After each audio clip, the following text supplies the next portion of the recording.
When On the Waterfront premiered at the Astor Theater in New York City on July 28, 1954, it was projected in the then-new widescreen aspect ratio of 1:8:5, a screen almost twice as wide as it is tall. Until the coming of widescreen the year before, films had been shot in the familiar, closer to square shape, about a third wider than tall, that had been the standard for decades.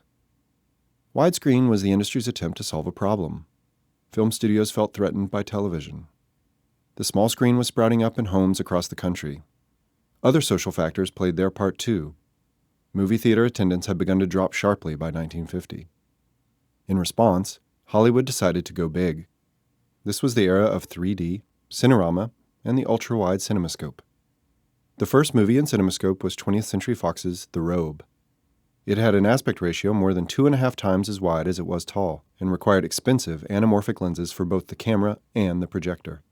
Columbia Pictures, the studio that released On the Waterfront, took a more conservative approach to widescreen. As you see here, from the magazine Motion Picture Exhibitor, the entire slate of upcoming Columbia releases, including On the Waterfront, was shot to be exhibited in multiple aspect ratios between 1:3:3 and 1:8:5. A frame of 35mm film has an aspect ratio of just about 1:3:3. To make such an image widescreen, the projectionist adds mats to mask the top and bottom. Any film shot in this way can be projected either in full frame or widescreen. To account for the range of possible aspect ratios, camera operators would add marks to their focusing lenses indicating the alternate frames, as you can see in this image from the May 1953 issue of American Cinematographer. But matted widescreen did not always mean 1:8:5. There was yet another possibility. The studios knew that not every theater could shift over to wider screens, and few could afford the expensive renovations needed to comfortably accommodate a frame as wide as 1:8:5. Paramount Pictures, for their part, concluded that the largest screen that could be put into the average theater for satisfactory viewing should have an aspect ratio of 1:6:6. Knowing all of this, camera operators commonly practiced what was known as shoot and protect, framing for the in-between aspect ratio while protecting either extreme, taking care that heads weren't cut off in the wider shot and that the full-frame shot didn't reveal lighting equipment.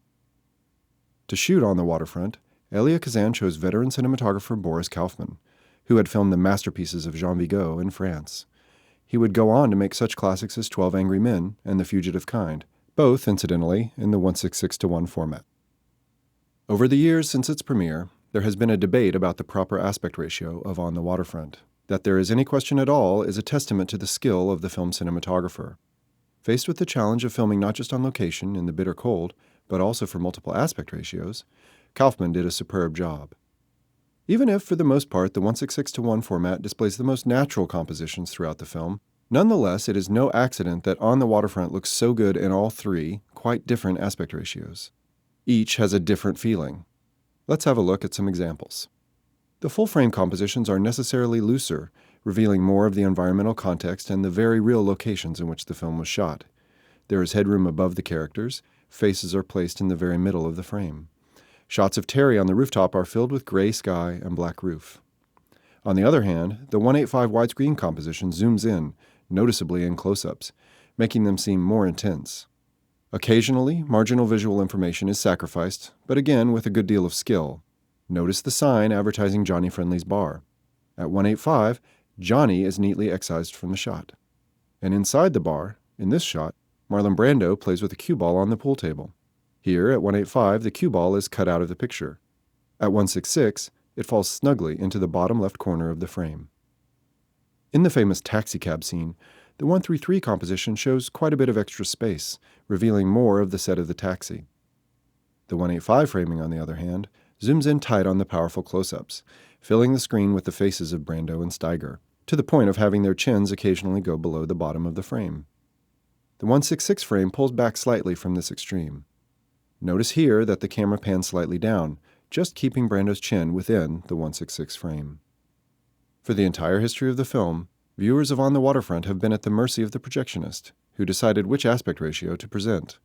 Home video viewers have almost exclusively seen the film in the full-frame format. Now, for the first time, viewers can decide for themselves which format suits the film best.